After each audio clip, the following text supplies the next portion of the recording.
기도하시겠습니다. 278장입니다.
묵상 기도하심으로 주일 예배를 하나님 앞에 드리시겠습니다.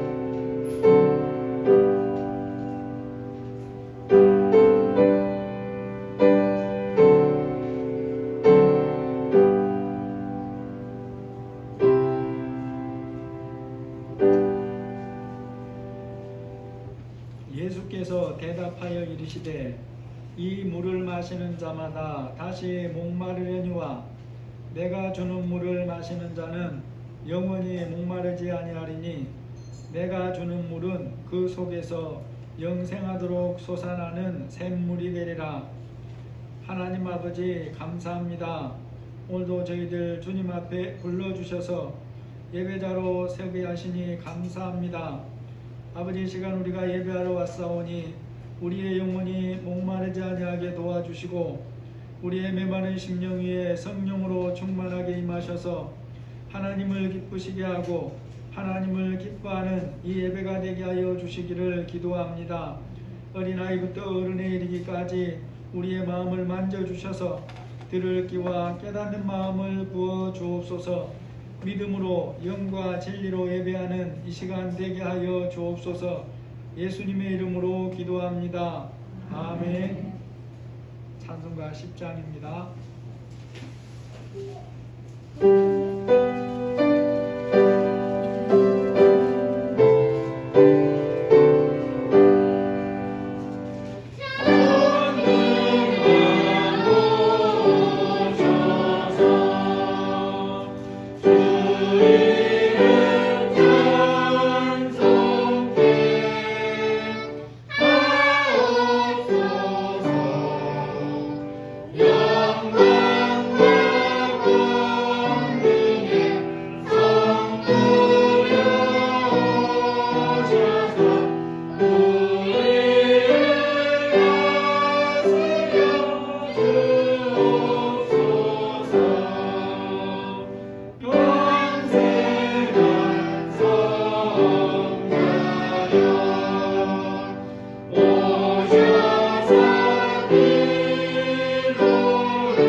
사도신경으로 신앙 고백하시겠습니다. 전능하사 천지를 만드신 하나님 아버지를 내가 믿사오며 그 외아들 우리 주 예수 그리스도를 믿사오니 이는 성령으로 잉태하사 동정녀 마리아에게 나시고 본디오 빌라도에게 고난을 받으사 십자가에 못 박혀 죽으시고 장사한 지 사흘 만에 죽은 자 가운데서 다시 살아나시며 하늘에 오르사 전능하신 하나님 우편에 앉아 계시다가 저리로서 산자와 죽은 자를 심판하러 오시리라. 성령을 믿사오며 거룩한 공예와 성도가 서로 교통하는 것과 죄를 사하여 주시는 것과 몸이 다시 사는 것과 영원히 사는 것을 믿사옵나이다. 아멘. 찬송가 277장입니다.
기도하시겠습니다. 하나님 아버지, 저희들 지난 한 주간 동안 또 이 시간까지 하나님 예수 믿는 사람으로 살도록 불러주셨고 또 그 안에서 믿음으로 살도록 인도해 주신 것을 감사합니다. 저희들이 하나님을 믿고 의지하며 살기 위해 힘썼습니다. 하나님, 그런데 또 돌아보면 저희들이 말씀대로 살지 못하고 우리의 마음은 내 생각대로 하면서 또 우리의 행동은 내 생각대로 하면서 살았던 시간들이 하나님 보시기에 또 하나님 아버지 하나님 앞에서 부인할 수 없도록 있었다는 것을 고백합니다. 이 시간 주님 앞에 용서를 구하오니 성령님이 함께하여 주시고 예수님의 보혈로 우리의 마음과 생각들이 깨끗하게 씻어 주시기를 기도합니다. 아버지, 우리가 연약하오니 도와주시고 불쌍히 여겨주시고 이 예배를 통해서 하나님의 영광 받아주시고 우리의 심령이 새 힘을 얻는 귀한 예배가 될 수 있도록 역사하여 주시기를 기도드립니다. 하나님의 영광이 충만한 이 시간이 되게 하여 주시고 우리 어린아이부터 어른에 이르기까지 성령께서 각자의 영에 임하셔서 충만하게 역사하여 주시기를 기도합니다. 우리에게 들을 귀와 깨닫는 마음들을 부어주시기를 기도합니다. 하나님 아버지, 이곳에 함께하지 못한 우리 성도들도 어디에 있든지 불쌍히 여겨주시고 항상 주님 앞에 서는 자들 되게 하여 주시며 특별히 주일날 주님 앞에 예배드림이 너무나 소중하고 중요하다는 것을 깨닫고 주님 앞에 나와 예배하기를 힘쓸 수 있도록 역사하여 주시기를 기도합니다. 아버지, 우리 반석교회 성도들 가정과 또 하나님 자녀들을 책임져 주시고 하나님께서 예배하신 길로 날마다 인도하여 주옵소서. 우리가 앞날에 갈 길을 알지 못해 방황하고 헤맬 때에도 불쌍히 여겨주시고 하나님의 방법으로 말씀으로 또 하나님 인도하여 주시고 들려주시기를 기도합니다. 반석교회 성도들의 가정들이 하나님 보시기에 건강하게 하여 주시고 하나님 안에 참된 소망을 가지고 살도록 역사해 주시기를 기도합니다. 아버지, 우리가 살고 있는 이 나라를 불쌍히 여겨주시고 맡은 자들에게 필요한 지혜를 부어주셔서 이 나라를 주님이 보시기에 합당한 길로 또 잘 인도할 수 있도록 또 아버지 또 다스릴 수 있도록 또 하나님 섬기는 자들이 되도록 도와주시기를 기도합니다. 그들 중에 예수님 믿는 분들이 있는데 불쌍히 여겨주셔서 성령이 주시는 지혜에 바르게 깨어서 자기 역할들을 잘 감당하게 하여 주옵소서. 이 땅의 주의 백성들이 빛과 소금된 사명을 잘 감당할 수 있도록 도와주시기를 기도드립니다. 말씀을 붙들고 하나님의 영광을 드러내는 삶을 힘쓰게 하여 주옵소서. 하나님, 반석교회 앞날을 인도하여 주시고 하나님의 때에 주님이 예배하신 곳으로 또 옮겨주시기를 기도합니다. 우리가 이 일을 두고 소망을 가지고 하나님 앞에 기도할 수 있도록 인도하여 주옵소서. 우리에게 주신 사명들을 각자의 가정에서, 삶의 현장에서, 학교에서, 직장에서, 이웃 사이에서 잘 감당하도록 도와주시기를 기도합니다.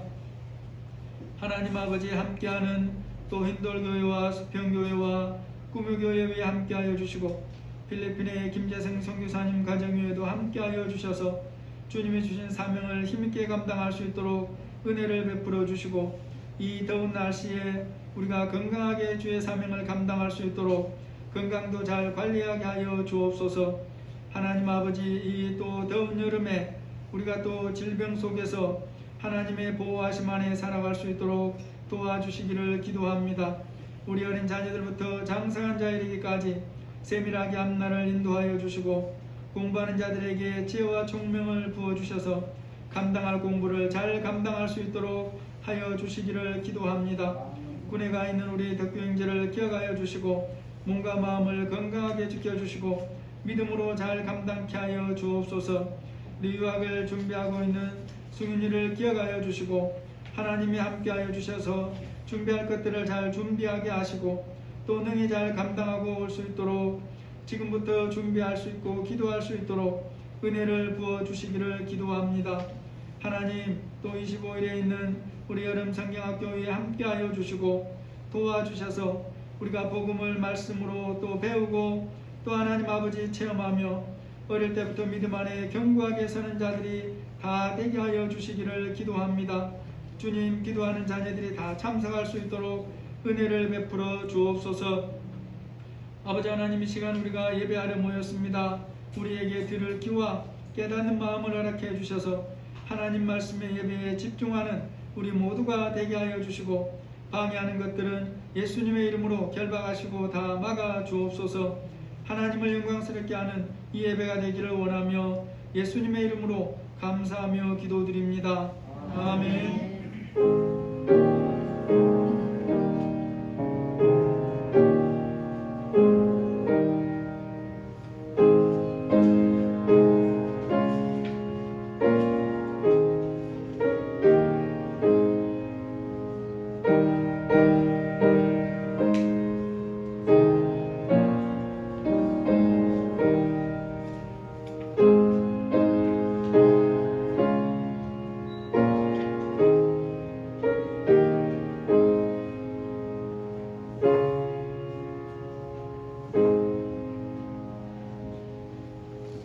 하나님 말씀 고린도후서 3장 12절에서 18절 말씀입니다.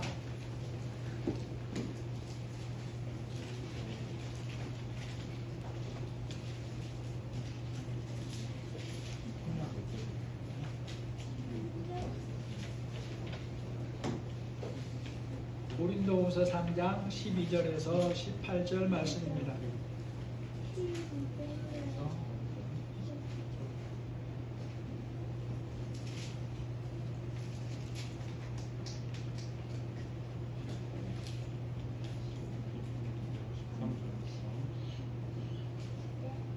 우리가 이 같은 소망이 있으므로 담대히 말하노니 우리는 모세가 이스라엘 자손들에게 장차 없어질 것을 결국은 주목하지 못하게 하려고 수원을 그 얼굴에 주는 것 같이 아니하노라. 그러나 그들의 마음이 완고하여 오늘까지도 구약을 읽을 때에 그 수건이 벗겨지지 아니하고 있으니 그 수건은 그리스도 안에서 없어질 것이라. 오늘까지 모세의 글을 읽을 때 수건이 그 마음을 덮었도다. 그러나 언제든지 주께로 돌아가면 그 수건이 벗겨지리라. 주는 영이시니 주의 영이 계신 곳에는 자유가 있느니라. 우리가 다 수건을 벗은 얼굴로 거울을 보는 것 같이 주의 영광을 보며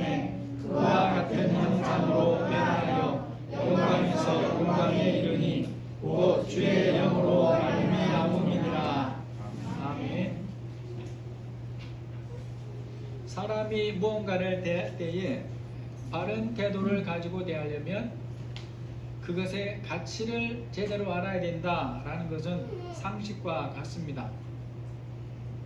가치를 모르면 잘못된 태도로 대할 수밖에 없습니다. 그것을 보여주는 사람들 중에 유치원생들이 있어요. 유치원생에게 금덩어리를 갖다 주고 렉시수표를 갖다 준다고 해도 그것은 거의 의미가 없습니다. 그거보다 훨씬 더 중요한 게 뭐겠습니까? 시원한 아이스크림이 훨씬 더 맛있어요. 피자가 더 맛있습니다. 유치원생의 분별력은 그 정도 수준이에요. 그래서 금덩어리나 렉시수표에 대해서 전혀 가치를 모르고 행동해도 사람들이 그러려니 합니다. 그러나 어른이 그렇게 행동하면 뭐라고 생각하겠습니까? 저렇게 어리석을 수 있을까? 얼마나 어리석으면 저렇게 행동할까? 이렇게 생각을 하죠. 사람이 자신과 가까운 사람일수록 사랑하고 소중하게 아끼면서 살아야 한다는 것은 생각을 정상적으로 가진 사람이면 당연한 일입니다. 그런데 이런 당연한 일도 당연하게 행동하지 못할 때가 많아요. 사랑하고 소중한 사람일수록 아끼면서 그렇게 대해야 되는데 함부로 대합니다.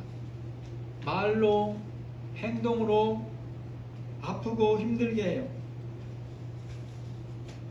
여러분, 수많은 사람들이 그것의 가치를 제대로 알지 못해서 잘못된 태도를 가지고 대할 수 있는 것이 바로 영원한 진리이다라는 것이죠. 어른일지라도 진리의 가치를 알지 못하면 잘못된 태도를 가지고 대하고 살 수밖에 없습니다. 영원한 생명을 주는 진리의 가치에 대해서 잘못된 태도로 사는 사람들이 세상에는 너무나 많고 우리 안에도 그런 부분들이 수시로 들어오려고 한다라는 것을 우리가 부인하지를 못합니다. 그래서 하나님을 믿는 사람일수록 진리에 대한 바른 가치를 가지고 사는 것이 너무 중요하다는 것입니다. 예수님을 믿는다고 해서 진리에 대한 태도가 다 같은 것, 성경적인 것이 아니에요. 그리고 진리에 대한 태도가 다르면 하나님의 역사하심도 다릅니다. 이 시간 본문에서 강조하고자 하는 것 중에 하나가 바로 성도가 성도됨에 대한 진리를 어떻게 가지고 사느냐라는 거죠. 다른 말로 표현하면 정체성에 관한 말씀이다 라는 것입니다. 예수님을 믿는 사람이면 마땅히 가지고 살아야 할 정체성에 대해서 하나님의 말씀인 진리, 성경에서 뭐라고 말씀하느냐라는 거죠. 우리가 하나님의 말씀에 근거해서 진리가 가르치는 이 정체성에 대해서 바르게 가지고 바른 자세를 가지고 사는 것이 너무 중요하다라고 말씀하고 있어요. 하나님께서 오늘 읽은 말씀 본문 12절에 보니까 우리가 이 같은 소망이 있으므로 담대히 말한다 라고 말합니다. 여기서 말하는 우리는 누구를 가리킵니까? 먼저는 당시에 복음을 전하는 사명을 감당하는 바울 일행을 의미합니다. 그리고 또한 거기에 덧붙여서 예수님을 구원자로 믿는 모든 사람을 의미합니다. 믿는 모든 사람, 그리스도인이 가진 이 같은 소망은 뭐겠습니까? 바울이 말하는 이 같은 소망은 복음으로 말미암아 얻게 되는 영원한 영광의 소망을 의미하기도 하고, 또 오늘 본문과 3장 전체를 보면 그 복음을 맡아서 전하고 증거하는 사람에게 하나님이 주시는 영원한 영광을 의미하기도 합니다. 두 가지 다 의미가 있어요. 이 소망이 있기 때문에 바울은 담대히 말한다 라고 말하는 것입니다. 그래서 우리가 고린도후서 3장을 보실 때 말씀하고자 하는 핵심적인 진리가 뭔가를 우리가 볼 수 있어야 됩니다. 그것이 바로 예수님을 구원자로 믿는 자에게 하나님이 맡겨주신 직분입니다. 즉 영원한 영광을 얻게 하는 복음을 세상에 전하고 드러내는 자의 직분, 그 직분을 바르게 감당하는 자에게 주시는 하나님의 영원한 영광에 대한 진리의 말씀이다 라는 거죠. 그리스도인에게 세상에서 맡은 이 역할을 하나님께서 얼마나 영광스럽게 생각하시는가, 그리고 그것을 잘 감당하는 자에게 얼마나 큰 영광을 주기를 원하시는가, 여기에 대해서 빠르게 알고 우리가 살기를 바라시는 하나님이시다는 걸 보게 된다는 것입니다. 오늘 3장 8절 9절에 보시면 뭐라고 말씀합니까? 8절 9절 같이 한번 읽어보시겠습니다. 하물며 영의 직분은 더욱 영광이 있지 아니하겠느냐. 정죄의 직분도 영광이 있은즉 의의 직분은 영광이 더욱 넘치리라. 여러분, 우리가 지난 수요일에 바울이 자신의 사도됨의 정체성이 어떠한가를 살펴봤죠. 많은 사람들이 자신이 예수님의 사도로 세움받은 것에 대해서 의심하는 사람들이 많았어요. 바울은 그럴 수밖에 없다는 걸 잠깐 살펴봤습니다. 그런 의심에 대해서, 의문에 대해서, 무시에 대해서 바울은 어떻게 대처하느냐 보니까 바울이 보낸 서신서 앞부분마다 이 부분을 언급하지 않는 그런 성경이 하나도 없어요. 13개의 성경에 다 언급하고 있어요. 자신이 사도라는 것을 반복해서 말해주는 것을 귀찮아하지 않습니다. 바울이 때로 수많은 어려움을 당하는데 그럼에도 사명을 감당할 수 있었던 것은 자신이 사도의 정체성에 분명하고 확실하게 섰기 때문이다 라는 것을 보았다는 거죠. 바울은 자신에게 맡겨준 이 사명이 어디로부터 온 것인지, 자신을 이 사명을 맡은 직분자로 부른 분이 누구인지 이것을 분명하게 알았어요. 그래서 어떤 어려움 속에서도 이 사명 감당하는 것을 주저하지 않았다는 것입니다. 이 시간 살피는 본문과 3장에서 그리스도인이 가져야 될 정체성에 대해서 말씀하는데, 그 정체성 중에서 특별히 강조하는 것이 뭐냐 하니까 주님이 맡겨주신 영광의 직분, 영원한 영광이 있는 영의 직분을 믿음으로 잘 감당하여 살면 이렇게 영광스럽게 된다고 말씀하는 것이죠. 정죄의 직분도 영광이 있은즉 의의 직분은 영광이 더욱 넘치리라 라고 말씀합니다. 그리스도인이 진리 안의 정체성을 가지고 주님이 맡겨주신 복음을 드러내고 전하는 삶을 살려면 방해하는 것이 있다는 것을 아는 게 아주 중요합니다. 진리 안의 정체성을 가지고 서서 살지 못하게 하는 방해하는 것들이 있어요. 말씀을 가지고 바르게 분별하면서 대처하면서 살아야 됩니다. 그런데 특별히 이 방해라는 것이 우리는 외부로부터 오는 방해를 생각하기 쉽습니다. 바울에게는 외부로부터 많이 와요. 그런데 바울이 첫 번째로 강조하는 것은 뭐냐 하면 외부로부터 오는 방해가 아니고 내 자신에게 있는 방해예요. 내 자신으로 인해서 만들어지는 방해. 여기에 대해서 오늘 특별히 3장에서 강조를 합니다. 이것을 통해 오늘날 그리스도인이 무엇의 영향을 받아 그리스도인의 정체성을 가지고 사는 삶에 어려움을 겪거나 실패하는지를 돌아보게 하는 거예요.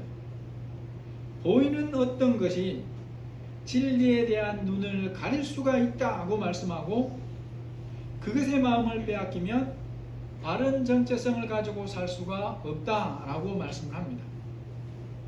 이것을 가르치기 위해 바울이 예로 드는 것이 모세 시대의 사람들입니다. 모세 시대에 하나님을 믿는 그들이 한 놀라운 경험이 있어요. 3장 7절에 보니까 우리 7절 한번 같이 읽어보겠습니다.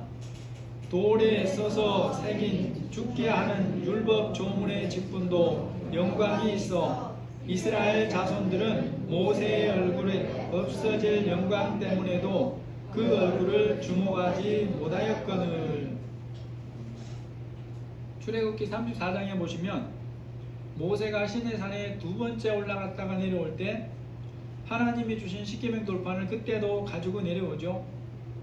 그때 모세 모습이 어떠하냐 보니까 출애굽기 34장 29절에 모세가 그 증거의 두 판을 모세의 손에 들고 시내산에서 내려오니 그 산에서 내려올 때에 모세는 자기가 여호와와 말하였으므로 말미암아 얼굴 피부에 광채가 나나 깨닫지 못하더라.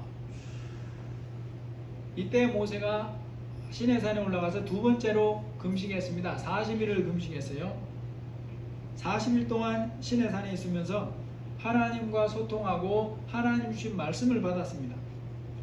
그렇게 하나님과 소통하고 이제 시간을 보내고 내려오는데 그 내려온 모세 얼굴에서 빛이 나는 거예요. 그런데 자신은 그 얼굴에서 빛이 나는지를 모릅니다. 그래서 그렇게 율법의 말씀을 받아서 내려와서 백성들에게 가르치려고 하는데 백성들이 모세를 두려워하면서 가까이 오질 않아요. 출애굽기 34장 30절에 보니까 아론과 온 이스라엘 자손이 모세를 볼 때에 모세의 얼굴 피부에 광채가 남을 보고 그에게 가까이 하기를 두려워하니. 백성들이 산에서 말씀을 받아온 자신을 두려워하면서 가까이 오지를 못하니까 그때야 모세가 깨닫고 수건을 가져다가 얼굴을 가립니다.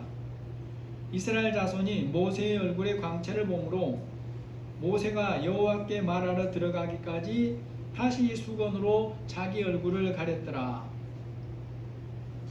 당시 이스라엘 백성들이 모세의 얼굴에 빛이 나는 것을 보는 경험을 하고 어떻게 한 것입니까? 하나님께서 그들에게 그 경험을 하게 하신 이유가 있어요. 그것이 바로 하나님과 친밀하게 소통하며 사는 것이 얼마나 중요한가를 깨달으라는 거죠. 하나님과 얼굴을 대면하고 살 정도로 가까운 사이로 사는 것이 얼마나 복된 것인가를 깨닫게 하려고 그렇게 경험을 하게 했어요. 그럼에도 백성들은 그렇게 하지 못하고 모세의 얼굴에서 나는 빛에만 주목하는 거예요. 영원한 진리가 아닌 잠시 후면 사라질 이 얼굴에서 나는 빛만 주목을 한 것입니다. 고린도후서 3장 본문에서 이때 모세가 맡은 역할이 뭐라고 말하느냐? 돌에 써서 주신 율법 조문을 백성에게 전달하는 역할입니다. 이 역할을 바울시대 표현으로 바꿔서 말하면 직분이라는 거예요.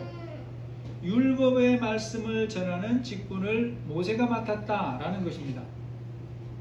그런데 그 율법을 전달하는 직분을 맡은 모세도 어느 정도 영광이 있었느냐? 조금 전에 읽은 7절이에요. 돌에 써서 새긴 죽게 하는 율법 조문의 직분도 영광이 있어 이스라엘 자손들은 모세의 얼굴에 없어질 영광 때문에도 그 얼굴을 주목하지 못했다. 이렇게 말씀합니다. 여러분, 바울은 모세를 통해 주신 율법이 십계명 율법인데 이것을 돌에 써서 새긴 죽게 하는 율법 조문이라고 표현을 하고 있습니다.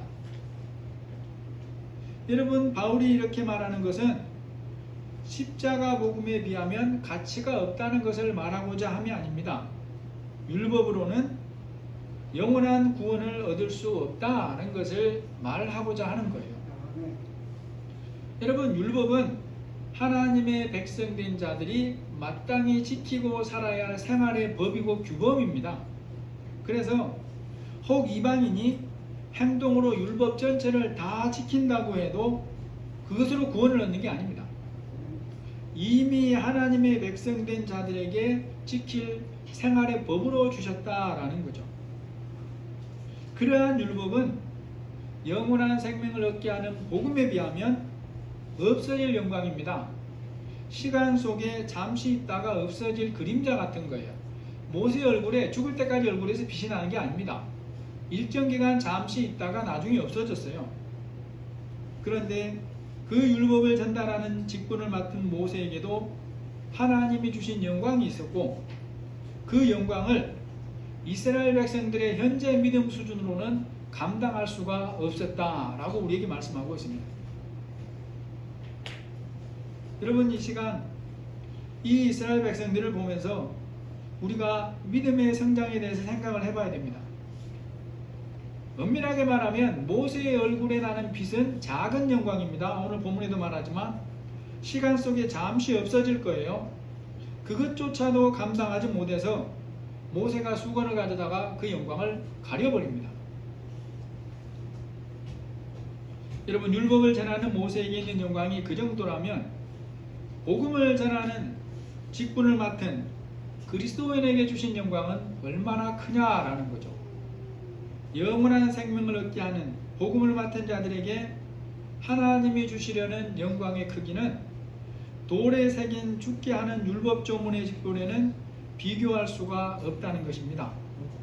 이것이 고린도후서 3장과 본문에서 강조하여 말씀하신 영원한 진리라는 것이죠. 우리가 감사한 것은 하나님께서 복음 맡은 자들에게 주시는 이 직분은 하나님의 영광의 크기를 모르고 감당하도록 하시지 않는다는 거죠. 오히려 잘 알고 그 영광을 받을 것을 소망하면서 믿음으로 감당해라, 이렇게 말씀한다는 거죠. 그래서 하나님의 마음이 어떠한가를 말씀을 통해 말씀하는데, 이게 오늘 읽은 13절 말씀입니다. 우리 13절 같이 읽어보시겠습니다. 우리는 모세가 이스라엘 자손들에게 장차 없어질 것의 결국을 주목하지 못하게 하려고 수건을 그 얼굴에 쓴 것 같이 아니하노라. 하나님은 어떤 분입니까? 믿고 순종하는 자들에게 주시는 영광에 대해서 믿는 사람들이 모르고 살기를 원하지 않는다라고 말씀하고 있죠. 장래의 영광에 대해서 구약시대 모세시대 사람들처럼 지극히 작은 부분만 알고 살기를 원하시지 않는다는 거예요. 그래서 하나님이 말씀합니다. 우리는 모세가 이스라엘 자손들에게 장차 없어질 것의 결국을 주목하지 못하게 하려고 수건을 그 얼굴에 쓴 것 같이 아니한다. 고린도 교인들이나 그리스도인들을 향하신 하나님의 마음이 있습니다. 그것은 바로 복음 맡은 자들에게 주시는 놀라운 영광에 대해서 바르게 알고 소망하면서 살기를 바라신다는 거예요. 그래서 모세같이 수건으로 가리지를 않는다라고 말씀합니다. 여러분, 그러면 우리가 또 하나 봐야 될 게 있습니다. 바울이 이 말씀을 써서 보내는 당시 고린도 교회 성도들은 바울이 말하는 이 영광에 대해서 어느 정도나 감당할 수 있었을까라는 거죠. 안타깝게도 이 시간 고린도후서 3장을 중심으로 보면 그들은 하나님이 바라시는 수준에서 사는 사람들이 별로 없습니다. 참으로 안타깝게도 그들의 다수의 수준이 14절, 15절의 모습이에요. 14절, 15절을 보니까 그러나 그들의 마음이 완고하여 오늘날까지도 구약을 읽을 때에 그 수건이 벗겨지지 아니하고 있으니 그 수건은 그리스도 안에서 없어질 것이라. 오늘까지 모세의 글을 읽을 때에 수건이 그 마음을 덮었도다. 이 말씀도 이중적이에요. 그들 당시 이스라엘 백성들을 말하기도 하고 동시에 이 당시에 고린도 교회 다수의 성도들을 말하기도 하고 동시에 오늘날 우리의 모습을 말하기도 합니다. 오늘까지도 다시 말해 고린도 교회 성도들의 마음 상태가 구약을 읽을 때에 그 수건이 벗겨지지 않은 상태로 있다라고 말씀하고 있어요.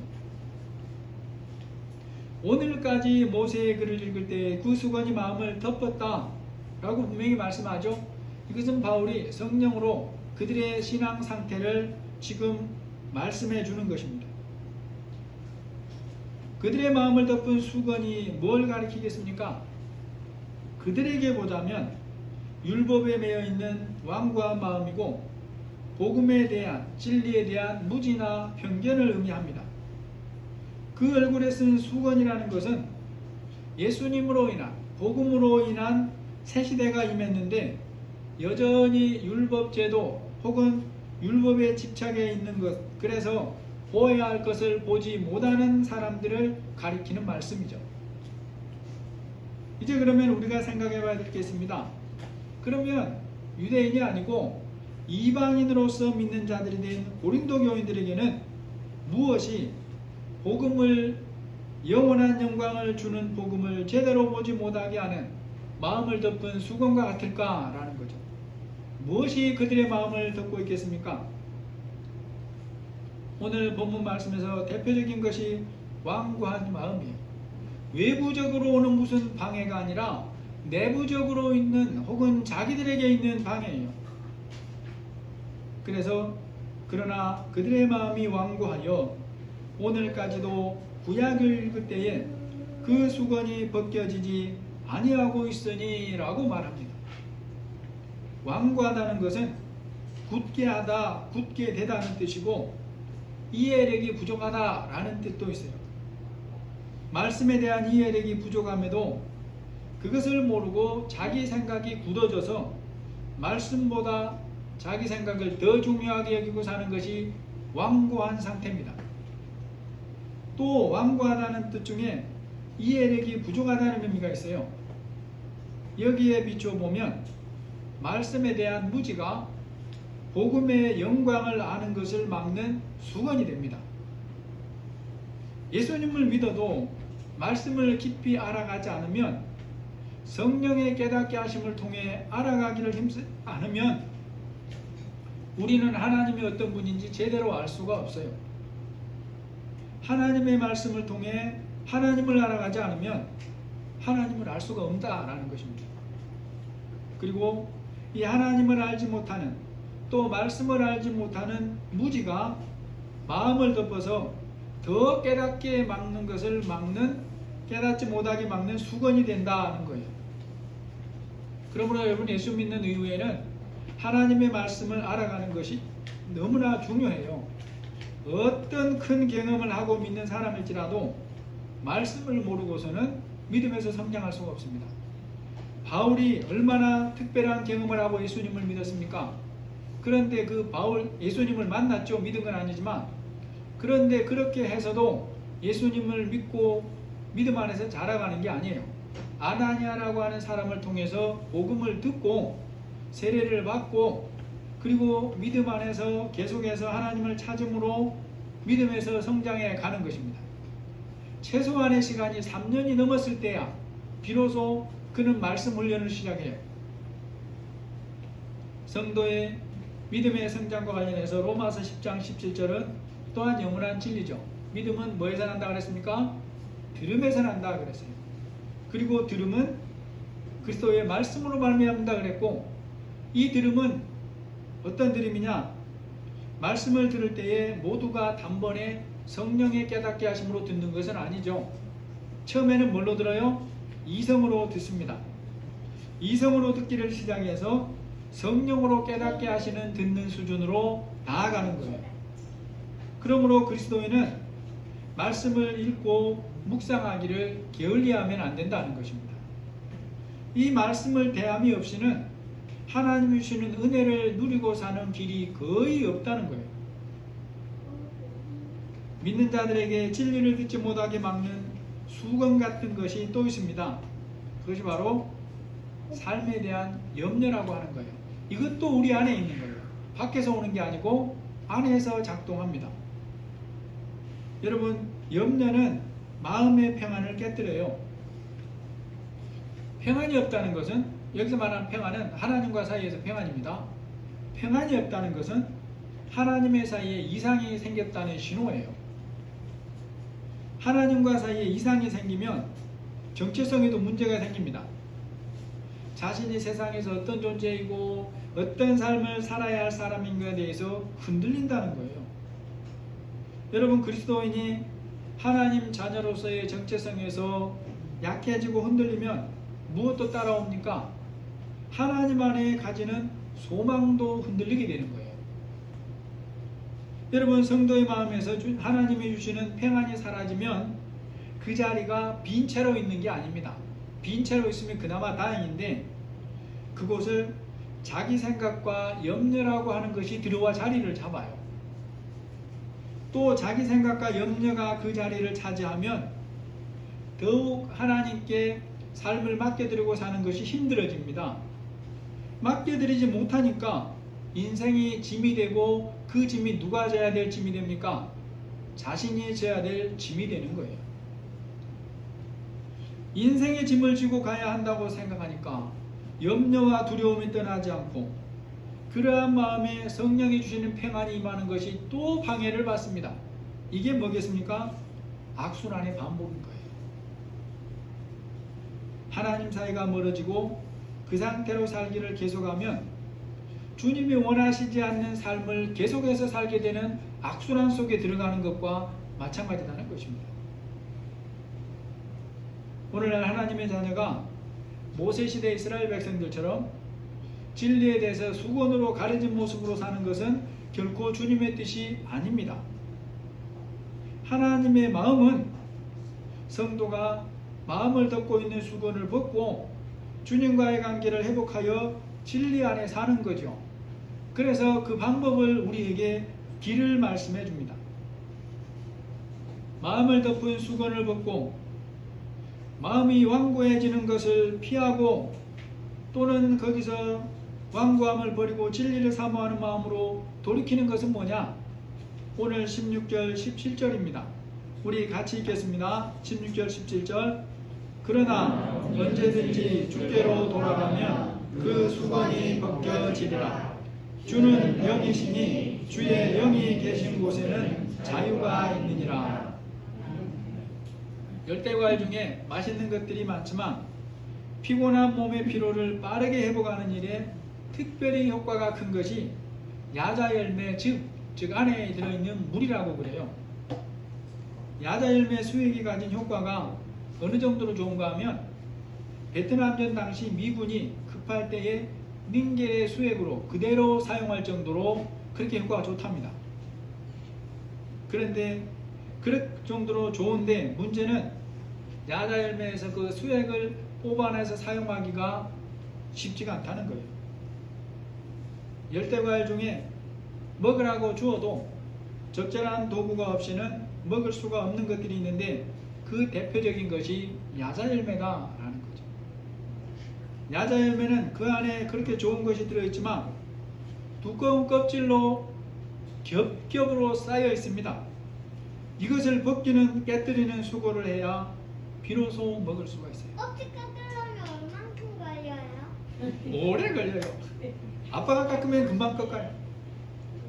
그리스도인이 주님과 친밀하게 소통하는 삶을 살려면 여러분 대가를 지불해야 돼요.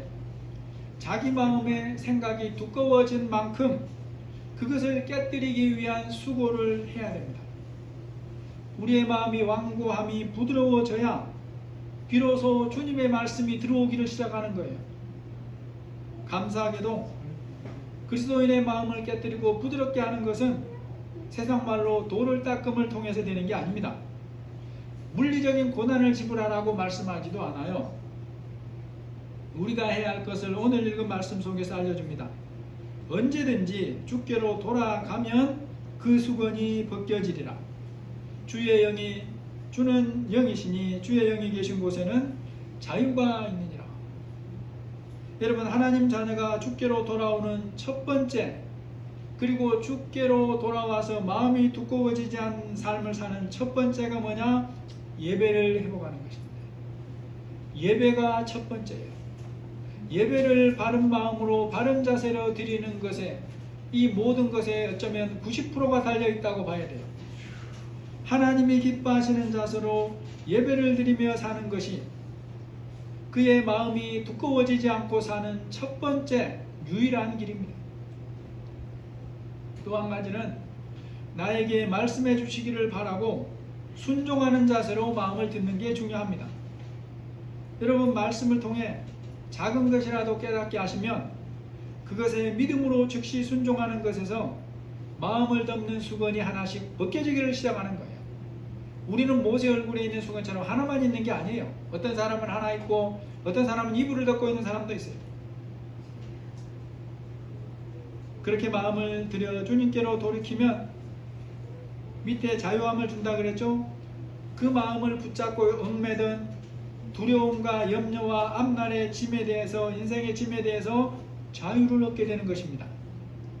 모든 근심 걱정의 주인 되시는, 모든 근심 걱정을 우리 마음의 주인 되시는 주님께서 빛을 비추심으로 몰아내 준다는 거예요.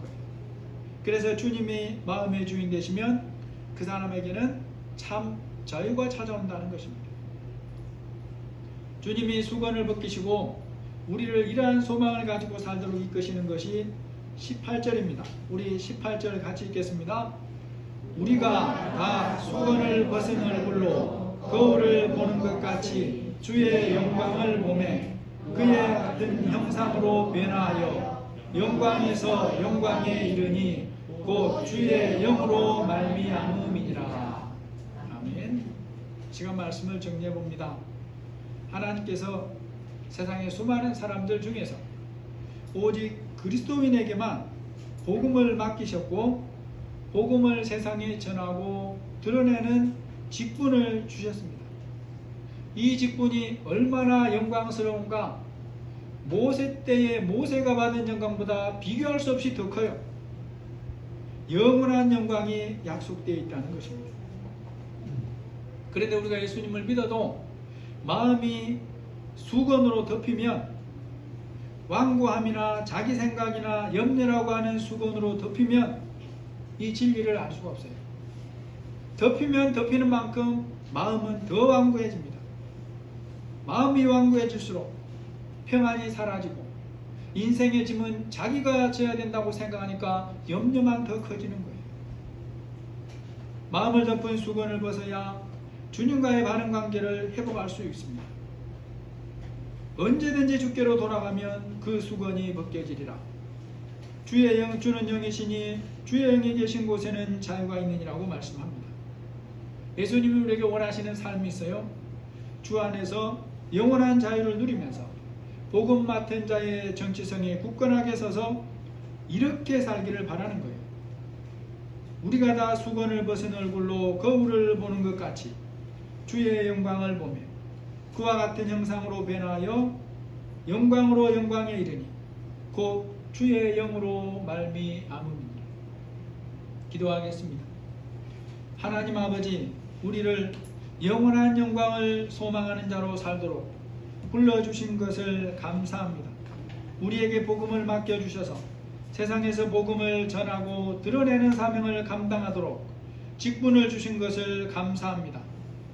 이 직분의 영광이 얼마나 큰지 모세가 받은 영광도 비교할 수 없다고 말씀하셨는데, 지금 우리가 이 영광의 크기를 어느 정도로 깨닫고 사는지 우리 자신들을 돌아보면 죄송한 모습밖에 없습니다.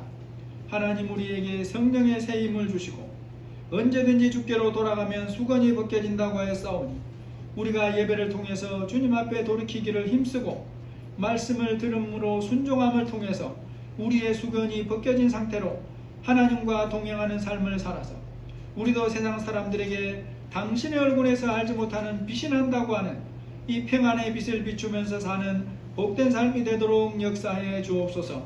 예수님의 이름으로 기도합니다. 아멘. 찬송가 263장입니다.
아버지 감사합니다. 오늘도 주님 앞에 나와서 예배하게 하시니 감사합니다. 하나님, 저희들이 믿음을 따라서 몸과 마음과 시간을 드리고 또 귀한 물질을 구별해서 드립니다. 우리 성도들 주님이 기억하시고 주님이 주신 모든 것들 하나님 말씀대로 사용하는 믿음으로 다 성장하게 하여 주시고 하나님의 복된 유통자의 삶을 잘 감당하도록 성령으로 역사하여 주옵소서. 주님 뜻에 합당하게 세울 수 있도록 복을 허락하여 주옵소서. 우리 성도들의 가정과 직장과 사업장 위에 자녀들 위에 함께하여 주옵소서. 예수님의 이름으로 감사하며 기도합니다. 아멘. 우리 먼저 인사부터 하겠습니다. 반갑습니다. 사랑합니다. 반갑습니다. 사랑합니다. 하나 더 있습니다. 기도하고 있습니다. 힘내세요. 기도하고 있습니다. 힘내세요. 예, 고맙습니다. 우리 성경학교 교사 오늘 특별히 잠깐 모임 갖도록 하겠습니다. 남아주시고 우리 권사님, 해내는 권사님 잠깐만 남아주시면 됩니다. 우리 전후 여름 성경학교를 위해서 여러분이 꼭 기도해 주시고 우리 자녀들 하나님 앞에서 귀한 은혜 받는 귀한 시간 될 수 있도록 꼭 기도해 주시고 우리 참석할 친구들이 잘 참석할 수 있도록 기도해 주시기를 바랍니다.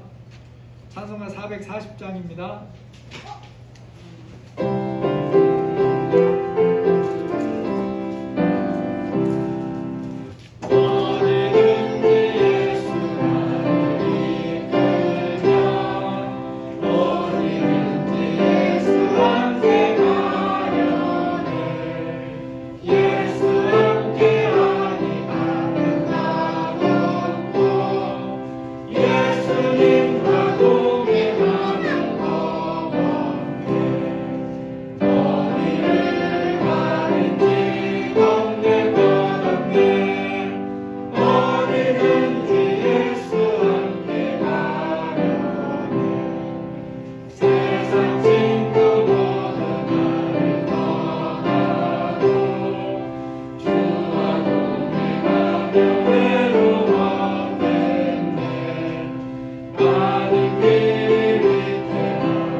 이제는 우리 주 예수 그리스도의 은혜와 하나님의 사랑하심과 성령의 교통하시고 인도하시고 보호하시는 은혜가 언제라도 주께로 돌아가면 주님이 주시는 참 자유를 회복하고 누리며 하나님이 주시는 복된 삶을 살 수 있다는 것을 기억하고 날마다 주님께로 예배하며 돌이키고 말씀 붙들며 돌이키기로 다짐하는 우리 모든 사랑하는 성도들 위해 지금부터 영원까지 함께 계실지어다.